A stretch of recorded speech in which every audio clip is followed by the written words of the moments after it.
show zetuze tukola eno show abategesi bangi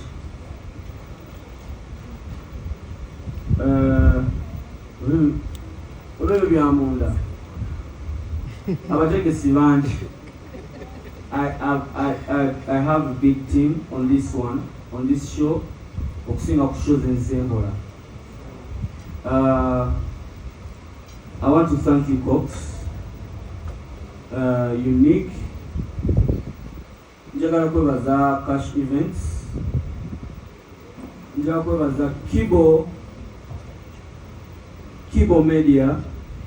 Njagala kwebaza Fresh Gang team yonna, Americans.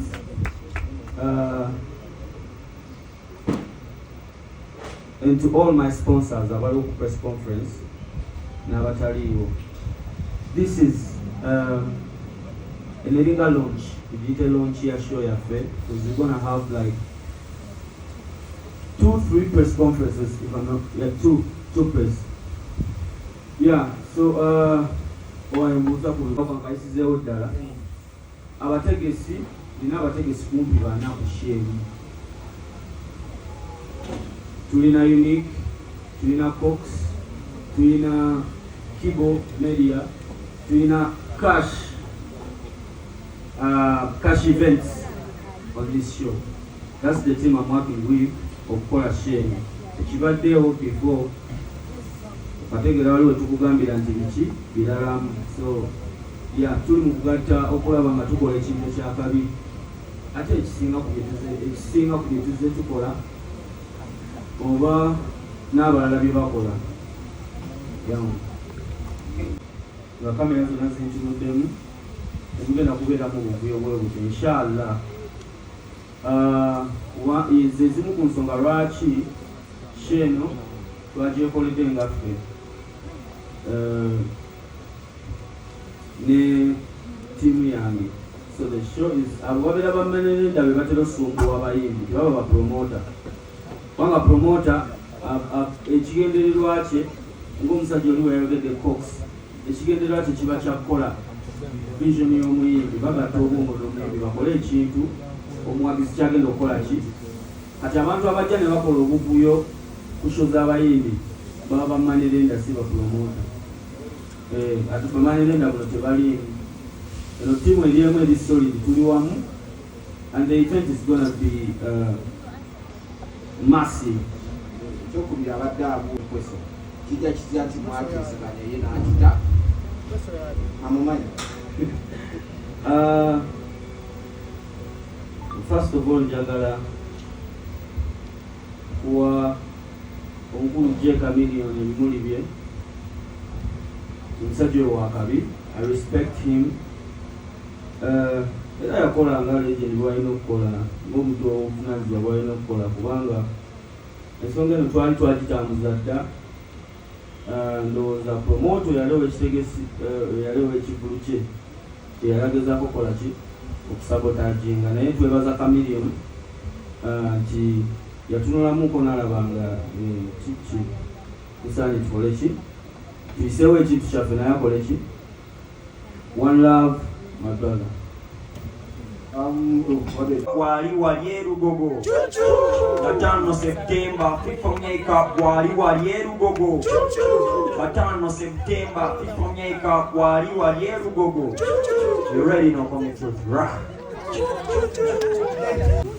Ekibuzo ekyange kiri nti obeereddewo nnyo abayimbi bangi naye leero tulengera omuyimbi olinako omu ate nga Makeup Gang. Kati twebuuza abalala story ki?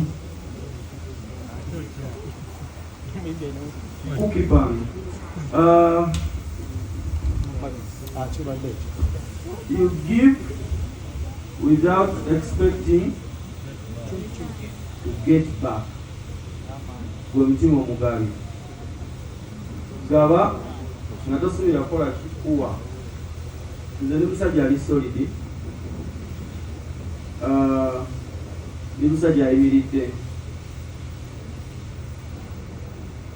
Abali nange bengenda otambula nabo. Naye ate nze nkyabeererawo abantu bangi.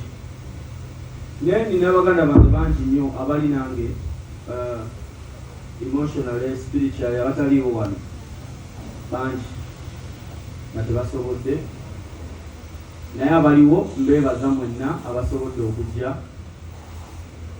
Yaman.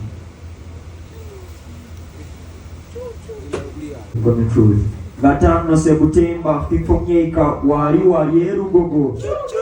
Gatano Septemba Fifomyeka wali erugogo. Gatano Septemba Fifomyeka wali erugogo.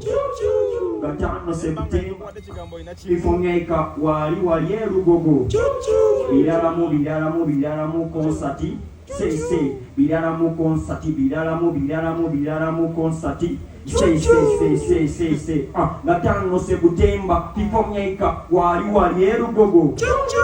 Gatano Septemba Fifomyeka wali erugogo. Come on me, so what can make it easy for you? Come on me, so what can make it easy for you? You already know, right? Praise God. Abana bamukuzi bagambe. Yeah. Yes,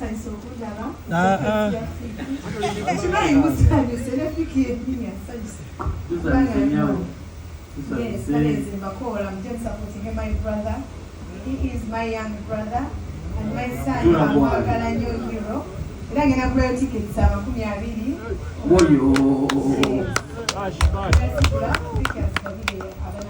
Is that Santa Mecca? That's a good tickets. Ordinary Zambeka. I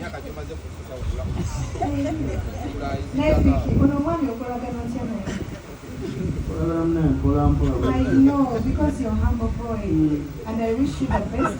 Good luck, we'll show you. And in Java, we'll show you how to win.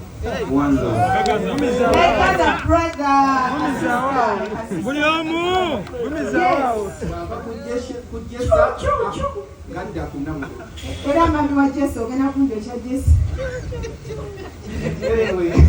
Ekigere kyange kimu kiri wabweru wa ggwanga lino, natuukayo natunulayo nkubye ennyimba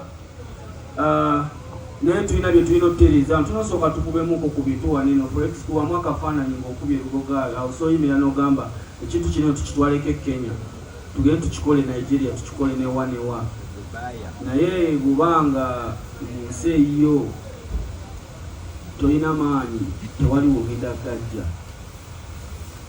My second question.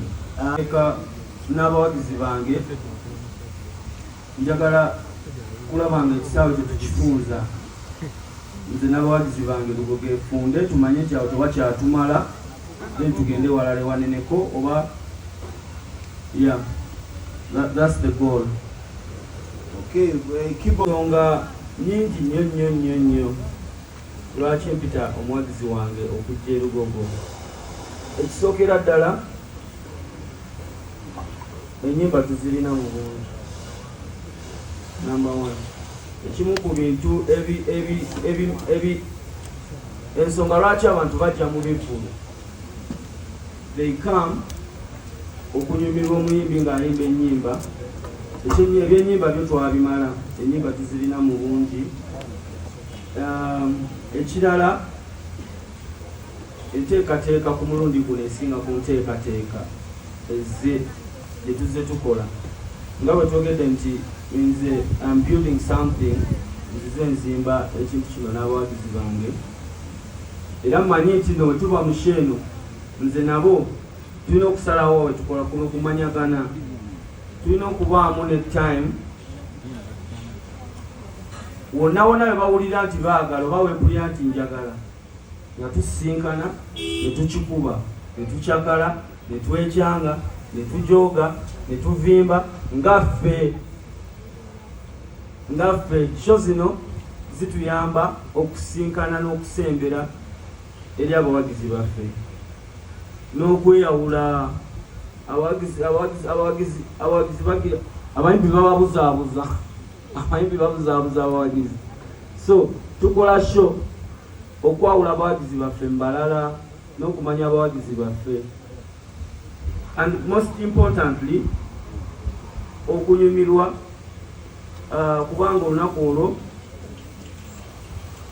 balumyusizza lumyuse lugenda kubeera lunaku lukulu eri nze n'abawagizi bange. To give you a review of what Vic Famaica as an artist has went through regards to concerts and events. Vic yasoka nakola concert yasoka. It was more like a fiesta. Wali Entebbe Road, Freedom City. And to be honest, I've never seen such kind of a crowd and energy, because by 8 p.m. we took that the wage for. So we did other concerts. We took a show yaliku Chadondo. Alhamdulillah, the performances, the presentation, the stage, the production was massive. We took a show in Dala. That was also another sold-out concert for Africana. It was also another big successful show. We did another show same day, we had the cricket over. We were doing another concert again. It was very massive. Naye mushozo naze tuze tukola. Tuze tufunamu experience. Tuze tufunamu ebyokuyiga, ebyokutereza. Chobola bomulundi guno Vic yasalawo n'agamba kankoleyo show nga yanjawulo kwe kugituuma birala mu concert production. So ekiriwo essaawa zino mukimanyi bulungi nyo tuli ku press conference ya Vic muganda wange Vic tuvudde naye ebbanga ddene nnyo, mukwano gwange nnyo, mukwano gwaffe, ate mu bantu bonna yasooka kulowooza ku ffe nga ffe cash events. So byengenda okwogera tebigenda kuba bingi nnyo kubanga abantu bangi abalina okubanga bakwasaganya ebyali balina okwogera, naye nga all in all for kubeera nga tuli cash events tulina production system ey'amaanyi ennungi, era nga we twatandika mu kusookera ddala twagamba tugenda okuyamba abantu internationally ne locally. So tutuyina muntu oba tugenda kukolera bano oba tukolera ani, buli ajja mu bitiibwa bye buli omu tumukwasaganya nga wazze. Company and rolling on what we call safety. We want all the first gang fans, whoever is coming for the show, come to the cricket or go. Safeboda tells you, order, get to the venue, and when you reach the venue, there are very many discounts awaiting. Not only on Safeboda, but we as well have cars.